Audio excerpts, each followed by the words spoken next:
स्थानिक स्वराज्य संस्थांच्या निवडणुकीचं बिगुल अखेर वाजलं आहे।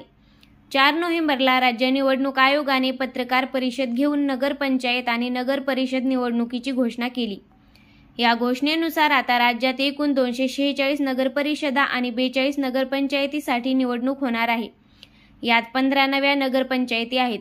दरम्यान या निवडणुकीची घोषणा होण्याआधी महाविकास आघाडी तसेच मनसेने मतदार याद्यात घोळ आहे, अनेक मतदार दुबार आहे असा आरोप करत मतदार याद्या स्वच्छ करा आणि मगच स्थानिक स्वराज्य संस्थांच्या निवडणुका घ्या अशी मागणी केली होती। विरोधकांच्या याच आक्षेपाला झुगारून आता राज्य निवडणूक आयोगाने निवडणुका जाहीर केल्या आहेत। सोबतच दुबार मतदारांचा घोळ मिटावा यासाठी एक तोडगा काढला आहे। मतदारांसाठी राज्य निवडणूक आयोगाने एक संकेतस्थळ विकसित केले आहे। या संकेतस्थळावर मतदारांना त्यांचे नाव शोधता येईल। याशिवाय मतदारांच्या सोयीसाठी एक विशेष ॲपही विकसित करण्यात आले आहे।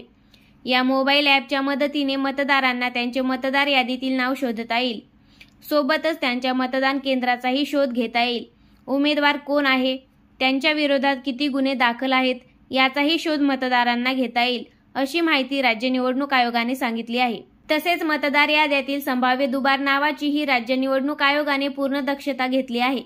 निवडणूक आयोगाने त्यांच्या सिस्टीमवर एक टूल विकसित केले आहे। याच टूलच्या मदतीने प्रत्येक नगर परिषद नगरपंचायतीमधील प्रभागामध्ये संभाव्य मतदाराच्या नावापुढे डबल स्टार दिसेल असे राज्य निवडणूक आयोगाने सांगितले आहे।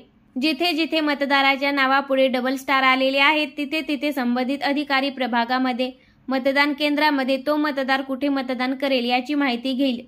त्याचे नाव, लिंग, फोटो, पत्ता सर्व बाबी तपासल्या जातील। ज्या मतदान केंद्रामध्ये दुबार मतदाराला मतदान करायचे आहे त्या मतदान केंद्रावर त्याला मतदान करायची सोय असेल। अन्य मतदान केंद्रावर त्या मतदाराला मतदान करता येणार नाही।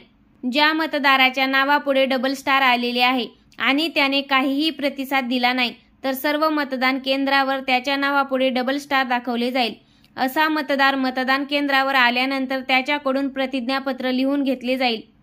मी या मतदान केंद्राव्यतिरिक्त इतर मतदान केंद्रावर मतदान केलेले नाही, तसेच अन्य मतदान केंद्रावरही मतदान करणार नाही असे मतदाराकडून लिहून घेतले जाईल अशी माहिती राज्य निवडणूक आयोगाने दिली आहे।